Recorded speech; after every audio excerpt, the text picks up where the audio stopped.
Décryptage.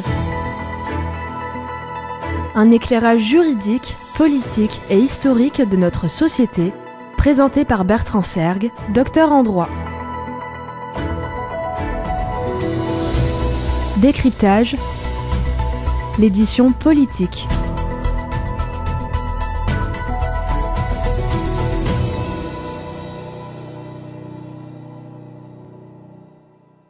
Décryptage de la présidence de Jacques Chirac. Nous reprenons notre série de chroniques consacrée à l'étude des présidents de la Ve République française.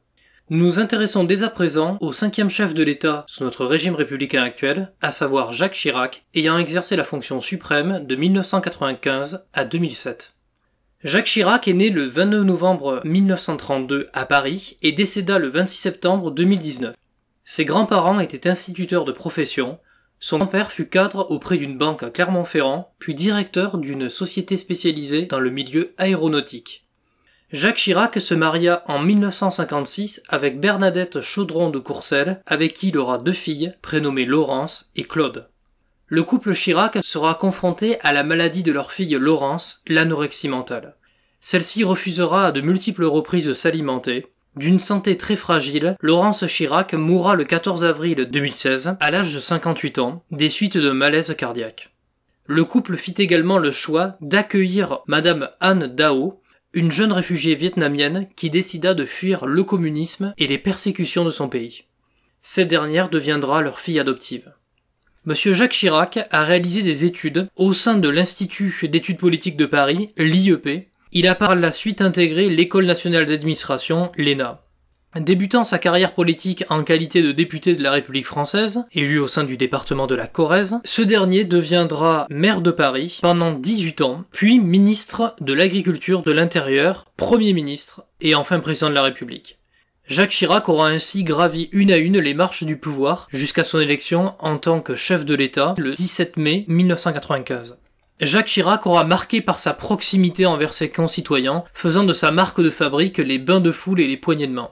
Personnage chaleureux, Jacques Chirac aura pour autant eu des convictions politiques antagonistes, distribuant le journal de l'Humanité durant sa jeunesse puis développant des idées marquées à droite de l'échiquier politique. Pendant plus d'un siècle, cette personnalité du monde politique aura arpenté les allées du pouvoir. Jacques Chirac aura rythmé la vie politique française au point de s'entrelacer avec elle. Passionné par la diversité du monde ainsi que par les civilisations lointaines, ce président de la République laissera l'image d'une France indépendante qui s'opposa avec vigueur à la guerre en Irak. Si l'on devait dresser une liste des grandes décisions, événements marquants sous la présidence de Jacques Chirac, nous citerions la reconnaissance de la participation de la France dans la déportation des Juifs français en Allemagne nazie lors de la Seconde Guerre mondiale, le discours tenu le 16 juillet 1995 au Vélodrome d'hiver par monsieur Jacques Chirac rompt en conséquence avec la politique de tous ses prédécesseurs. Le chef de l'État affirma « Ces heures noires souillent à jamais notre histoire et sont une injure à notre passé et à nos traditions. Oui, la folie criminelle de l'occupant a été, chacun le sait, secondée par des Français, secondé par l'État français. » L'on doit également à Jacques Chirac la professionnalisation des armées et la suppression du service militaire obligatoire le 22 février 1996. La durée du travail hebdomadaire est quant à elle fixée à 35 heures, loi votée durant la cohabitation sous l'impulsion du Premier ministre M. Lionel Jospin et de la ministre des Affaires sociales Mme Martine Aubry. Il y a également la diminution de la durée du mandat présidentiel de 7 ans à 5 ans, le quinquennat. L'on se souviendra de l'attachement de Jacques Chirac pour la cause palestinienne, ce dernier n'ayant pas hésité à froisser les autorités israéliennes en 1996 à Jérusalem via une altercation verbale dans un anglais approximatif devenu célèbre. Qu'est-ce qu'il y a encore comme problème? Je commence à en avoir assez. What do you want? Me to go back to my plane and go back to France? Is that what you want? Then let them go. Let them do. No, that's no problem. No, this is not a method. This is a provocation. Il faut de plus citer la baisse de l'impôt sur le revenu durant le premier mandat présidentiel de Jacques Chirac, ou encore la volonté d'alerter sur les conséquences du réchauffement climatique via la prononciation d'une intervention à Johannesburg passée à la postérité. Le changement climatique d'abord, il est engagé du fait de l'activité humaine. Il nous menace d'une tragédie planétaire. Il n'est plus temps de jouer chacun pour soi. Le réchauffement climatique est encore réversible. Lourde serait la responsabilité de ceux qui refuseraient de le combattre. Notre maison brûle. Et nous regardons ailleurs. Nous ne pourrons pas dire que nous ne savions pas.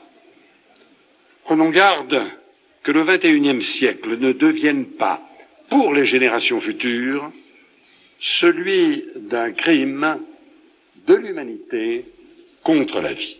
Il y aura également la révision constitutionnelle du 28 mars 2003, affirmant la place centrale de la décentralisation en France avec la modification de l'article 1er de la Constitution, qui précise désormais que la France est une république indivisible, laïque, démocratique et sociale, mais surtout que son organisation est décentralisée. Bien entendu, de la présidence de Jacques Chirac, nous retiendrons l'opposition ferme de la France à la guerre en Irak en 2003. Dominique de Villepin, alors ministre des Affaires étrangères, s'exprima à l'ONU pour défendre la position de la France sur ce sujet. Dans ce contexte, l'usage de la force ne se justifie pas aujourd'hui. Il y a une alternative à la guerre. Désarmer l'Irak par les inspections. De plus, un recours prématuré à l'option militaire serait lourd de conséquences. Dans ce temple des Nations Unies, nous sommes les gardiens d'un idéal. Nous sommes les gardiens d'une conscience.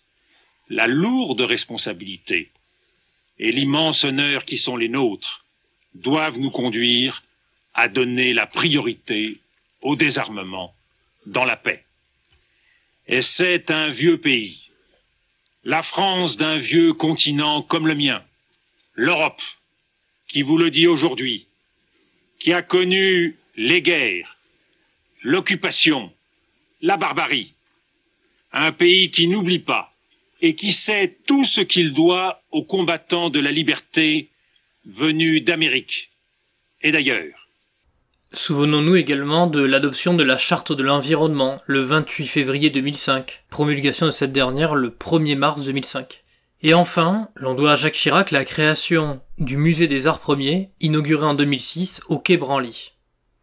Si l'on devait résumer les principales difficultés rencontrées durant le mandat de Jacques Chirac, nous citerions les mois provoqués par l'ultime reprise des essais nucléaires avant la signature du traité d'interdiction complète des essais nucléaires, le TICE, en 1996.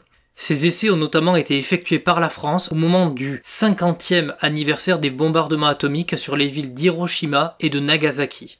Cette décision aura pour effet de provoquer une véritable indignation de la communauté internationale, essais nucléaires voulus par Jacques Chirac. La dissolution de l'Assemblée nationale par le président de la République en 1997 sera aussi une défaite sanglante pour le parti politique de Jacques Chirac, le RPR. Les élections législatives anticipées conduisent à la victoire de la gauche plurielle menée par Lionel Jospin. Jacques Chirac nomme ce dernier en qualité de Premier ministre, c'est la cohabitation. Il faut citer de plus l'échec de la ratification du traité établissant une constitution pour l'Europe, rejeté par les Français lors du référendum du 29 mai 2005. Il faut parler aussi de la rivalité qui s'est installée entre Jacques Chirac et son ministre M. Nicolas Sarkozy tout au long de son second mandat. Les deux hommes ne s'appréciaient guère, Jacques Chirac n'hésitant pas à recadrer l'ambitieux ministre lors d'une interview télévisée. Il n'y a pas de différend entre le ministre des Finances et moi. Pour une raison simple, c'est que, notamment s'agissant de la dépense, je décide et il exécute.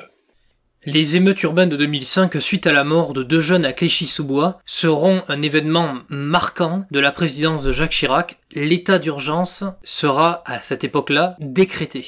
Aussi, l'on peut citer le recul face à la mobilisation syndicale et étudiante de 2006 contre le projet de loi dit de l'égalité des chances.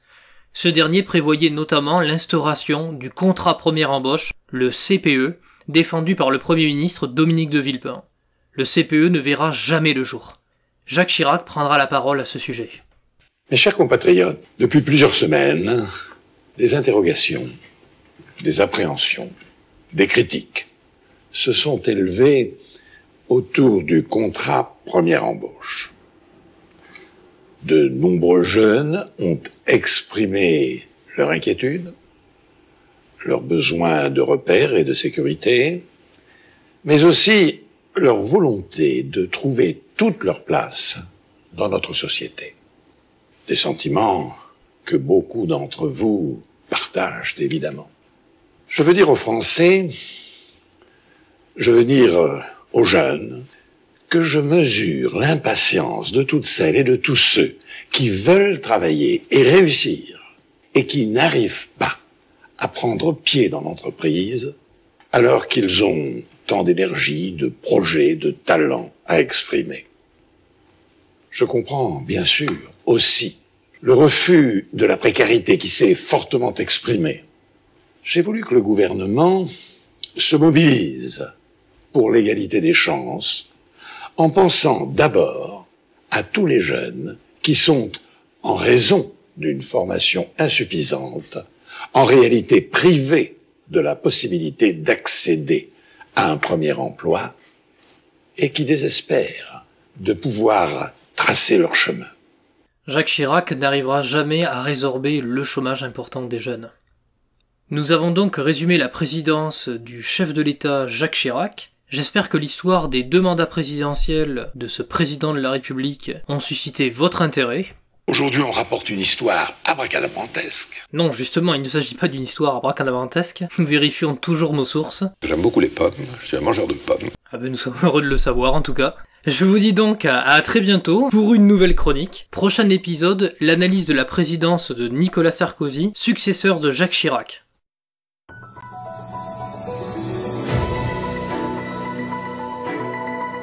Décryptage. Un éclairage juridique, politique et historique de notre société, présenté par Bertrand Sergue, docteur en droit. Décryptage, l'édition politique.